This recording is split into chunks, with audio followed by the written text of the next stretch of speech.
Hello പ്രിയ Highrich investors, നിങ്ങളുടെ ഒരു കാര്യം പറയാൻ വേണ്ടിയിട്ടാണ് ഞാൻ വോയിസ് വിടുന്നത്.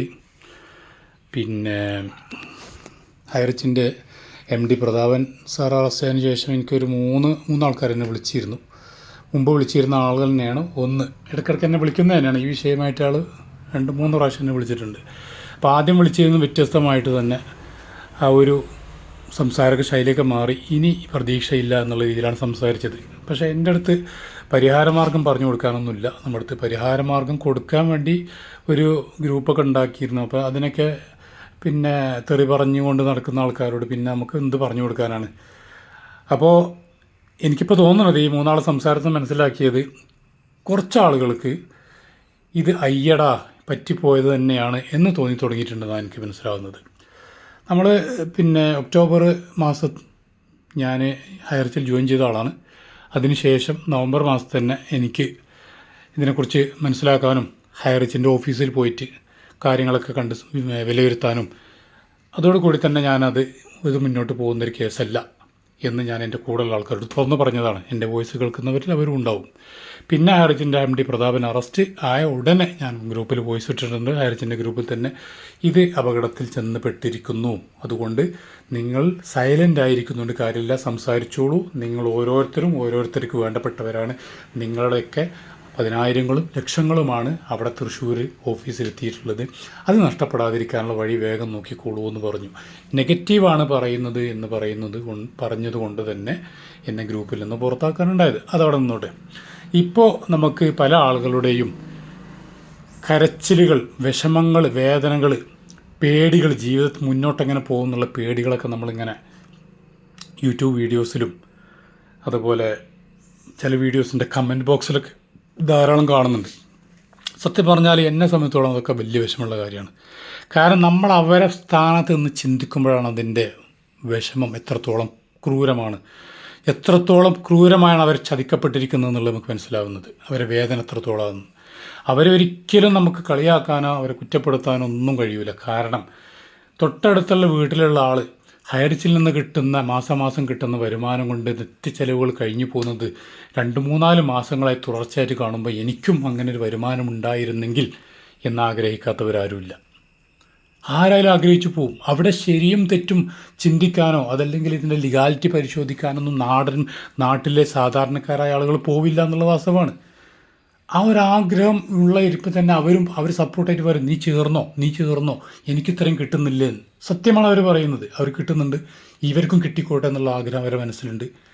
മാത്രമല്ല പൈസ പോവുന്നില്ലല്ലോ, അവരുണ്ടല്ലോ നമ്മളെ കൂടെ, തൊട്ട അയൽവാസിയല്ലേ അല്ലെങ്കിൽ സുഹൃത്തല്ലേ, കുടുംബത്തിലുള്ള ആളല്ലേ എന്നുള്ളത് കൊണ്ട് തന്നെ അവരൊരു 50,000 1 ലക്ഷമോ ഉള്ളതിട്ടു. 2 മാസം കിട്ടുമ്പോൾ വിശ്വാസമേറി. മാത്രമല്ല ഇവരുടെ മോട്ടിവേഷൻ ക്ലാസ്സുകളിൽ കേട്ടിട്ടുണ്ടെങ്കിൽ ആർക്കും തന്നെ അതിലങ്ങോട്ട് മുഴുകിപ്പോവും.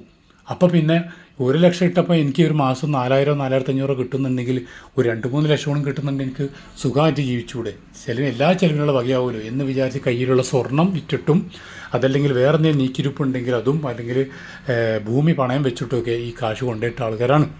ഒരു വിധത്തിലും കുറ്റം പറയാൻ ഇവരെ പോയി ചേർത്ത ആളും കുറ്റം പറയാനില്ല. അവർക്കൊക്കെ മേലെ ഇവരെ മോട്ടിവേറ്റ് ചെയ്തുകൊണ്ട് ഇത് മണി ചെയിൻ ആണ് എന്ന് മനസ്സിലാക്കിക്കൊണ്ട് തന്നെ ഇത് വളരെ കുറഞ്ഞ ആയുസ് ഇത് മുന്നോട്ട് പോകുള്ളൂ എന്നുള്ള വ്യക്തമായി അറിയുന്ന ആളുകൾ തന്നെയാണ് ഇതിനെ തലപ്പത്തിരിക്കുന്നത്. അവരുടെ താഴെ വരുന്നത് ഏറ്റവും താഴെയുള്ള കുറച്ച് ലെവലുകൾ, ഒരു 4-5 ലെവലുള്ള ആളുകൾ മാത്രം ആണ് ഇതിന് നഷ്ടപ്പെട്ടവരും. അവരിതിന് അറിഞ്ഞുകൊണ്ട് പോയി പെട്ടതല്ല. അവരുടെ തെറ്റാകെ ഒന്നേ ഉള്ളൂ, ഇതിനെക്കുറിച്ച് ഒരു പണം നിക്ഷേപിക്കുമ്പോൾ എന്തൊക്കെ കാര്യം ശ്രദ്ധിക്കണം എന്നുള്ള രീതിയിലുള്ളൊരു അറിവ് അവരുടെ ഭാഗത്തുനിന്ന് ഉണ്ടായിട്ടില്ല, അവരെടുത്തില്ല എന്നുള്ളൊരു തെറ്റ് മാത്രമേ അവർക്കുള്ളൂ. ഞാനിപ്പോൾ പറയാൻ വരുന്നതെന്ന് വെച്ചിട്ടുണ്ടെങ്കിൽ പല സ്ഥലങ്ങളിലായിട്ട് കമൻറ്റ് ബോക്സിലും ഞാൻ നേരിട്ട് സംസാരിക്കുമ്പോഴും അതുപോലെ തന്നെ ഇപ്പോൾ ഡെയിലി മിറർ എന്ന TV-യിൽ ഇപ്പോൾ കുറച്ച് ആളുകളുടെ ഇൻ്റർവ്യൂ ഇങ്ങനെ ഡെയിലി കാണുന്നുണ്ട്. ഇൻ്റർവ്യൂ ക്വസ്റ്റ്യൻസൊക്കെ ഏതും സെയിം തന്നെയാണ്. അവരുടെ ഉദ്ദേശം എന്താണോ അതിലേക്ക് തന്നെയാണ് ക്വസ്റ്റ്യൻ ആൻസറും. അത് പിന്നെ കൊണ്ടുവരുന്നത്. അതൊരു പ്ലാനഡ് പരിപാടിയാണെന്നുള്ളത് വളരെ വ്യക്തമാണ്. ഇപ്പോൾ നമുക്കൊന്നുമില്ല, എങ്ങനെയെങ്കിലും ഹയറിച്ചിൻ്റെ ജെനുവിൻ ഗ്രൂപ്പ്, ഹയർ ജെനുവിൻ ആണോ എന്ന് ചോദിക്കുന്ന, ജെനുവിൻ അല്ല എന്ന് പറയുന്ന ആ ഗ്രൂപ്പിനെതിരെ എങ്ങനെയെങ്കിലും നാലാളെ കൊണ്ട് സംസാരിപ്പിക്കുക എന്ന ഉദ്ദേശമാണ് അയാൾക്കുള്ളത് എന്ന് എനിക്ക് തോന്നുന്നുണ്ട്. എന്തോ ആയിക്കോട്ടെ, അതിൽ ഇന്ന് സംസാരിച്ചൊരു സുഹൃത്ത് പറഞ്ഞതും ഞാൻ നേരത്തെ കേട്ടു എന്ന് പറയുന്നതൊക്കെ ഒരു കാര്യമുണ്ട്. ഞങ്ങളുടെ നിസ്സഹായത മനസ്സിലാക്കാൻ, ഞങ്ങളുടെ ഇപ്പോഴത്തെ ദാരിദ്ര്യം മനസ്സിലാക്കാൻ, മനസ്സിലെ പേടി മനസ്സിലാക്കാൻ, ഞങ്ങളുടെ സത്യാവസ്ഥ, ഞങ്ങളുടെ കമ്പനിയുടെ സത്യാവസ്ഥ മനസ്സിലാക്കാൻ, സത്യസന്ധമായ ഞങ്ങളുടെ കമ്പനിയെ മനസ്സിലാക്കാൻ ഇന്ന് ആരുമില്ലേ എന്നുള്ള ചോദ്യം, എന്തുകൊണ്ട് ഞങ്ങളോട് ചോദിക്കുന്നില്ല എന്നുള്ള ചോദ്യം, ഈ ചോദ്യം പല പ്രാവശ്യം പലയിടത്തും ഞാൻ കേട്ടിട്ടുണ്ട്. അത് അവിടെ ഇങ്ങനെ ഇരുന്ന് ഈ ബെഡ്റൂമിലെ ചാനലിൽ പോയി ഇരുന്ന് പറയേണ്ട വല്ല കാര്യമുണ്ട് സഹോദരന്മാരെ. അതുകൊണ്ട് ഞാൻ പറയുകയാണ്, നിങ്ങൾക്കറിയില്ലേ ഇന്ന് നമുക്കാർക്കും ഒരു പത്രക്കാരെ വിളിച്ച് സമ്മേളനം നടത്താൻ പറ്റും? മെയിൻ സ്ട്രീം പത്രങ്ങളിൽ നിങ്ങൾ പോയി പറയൂ, ഇല്ലേ നിങ്ങൾക്ക് കഴിയൂല, ഞാൻ സഹായിക്കാം, ഇവിടെ സഹായിക്കാം. ഇവിടെ ഹയറിച്ച് ഗ്രൂപ്പിലെ ജെനുവിൻ ഗ്രൂപ്പിലെ നസീർക്ക വരെ പറയുന്നുണ്ട്, ആ കാര്യത്തിൽ ഞാൻ സപ്പോർട്ട് ചെയ്യാം.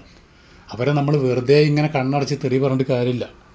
അതുകൊണ്ട് ഒരു കാര്യമില്ല. അതൊക്കെ നിങ്ങൾ അപ്ലൈൻ ലീഡേഴ്സ് എങ്ങനെയെങ്കിലും അവരെ നിങ്ങൾ മോശക്കാരായി കാണാൻ വേണ്ടിയിട്ട്, എങ്ങനെയെങ്കിലും ലീഡേഴ്സിൻ്റെ മേൽ കേസ് വരാതിരിക്കാൻ വേണ്ടിയിട്ട്, അവർക്ക് രക്ഷപ്പെടാൻ വേണ്ടിയിട്ടുള്ളതാണെന്ന് ഞാൻ മനസ്സിലാക്കിയുള്ളത്. ശരിയോ തെറ്റെന്ന് പറഞ്ഞുകൂടാ. അതുകൊണ്ട് അതിങ്ങനെ കേട്ടിട്ട് കുറേ ഗ്രൂപ്പിനെ പറഞ്ഞിട്ട് ഗ്രൂപ്പിന് വലിയ പവർഫുള്ളായിട്ടുള്ളൊരു വലിയ എന്തോ സംഭവമായിട്ട് നിങ്ങളെന്നെ ചിത്രീകരിക്കുകയാണ്. അവരാകെ പറയുന്നത് ഇത് തെറ്റാണ്, ഇതിലാരും പോകരുത്. അപ്പോൾ നമ്മൾ എന്ത് പിന്നെ ചെയ്യുമെന്ന് ചോദിക്കുമ്പോൾ, നിങ്ങൾക്ക് നിയമം ഉണ്ട്, നമ്മുടെ സർക്കാർ നിയമം തന്നിട്ടുണ്ട്, അതുമൂലം അതുവഴിക്ക് നിങ്ങൾക്ക് കേസ് കൊടുത്താൽ നഷ്ടപ്പെടാതെ കാശ് തിരിച്ച് കിട്ടാനുള്ള വഴിയുണ്ട് എന്ന് പറയുന്നുണ്ട്. ഇത്രേ അവർ ചെയ്യുന്നുള്ളൂ.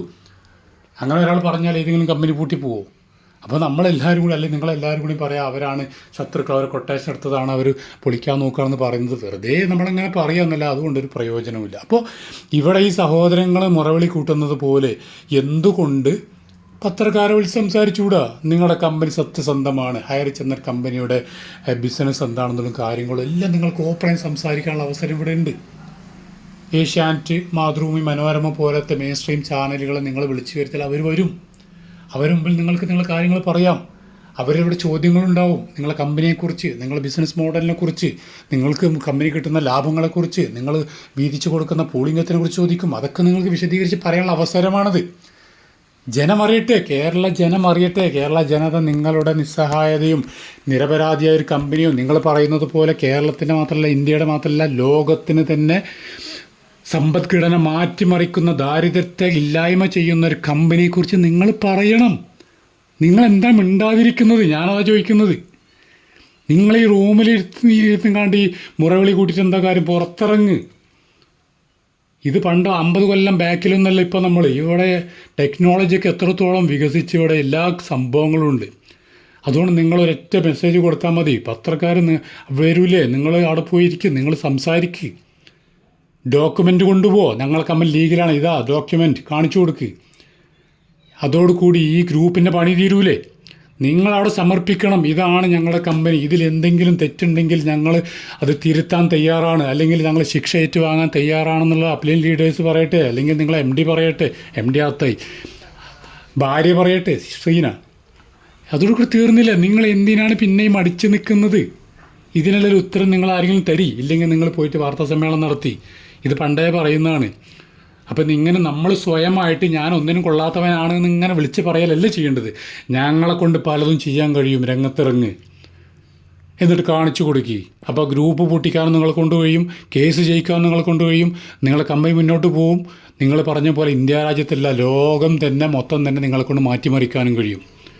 അങ്ങനെയാണെങ്കിൽ ഓക്കെ, എന്നാൽ ശരി, ബാക്കി പിന്നെ പറയാം.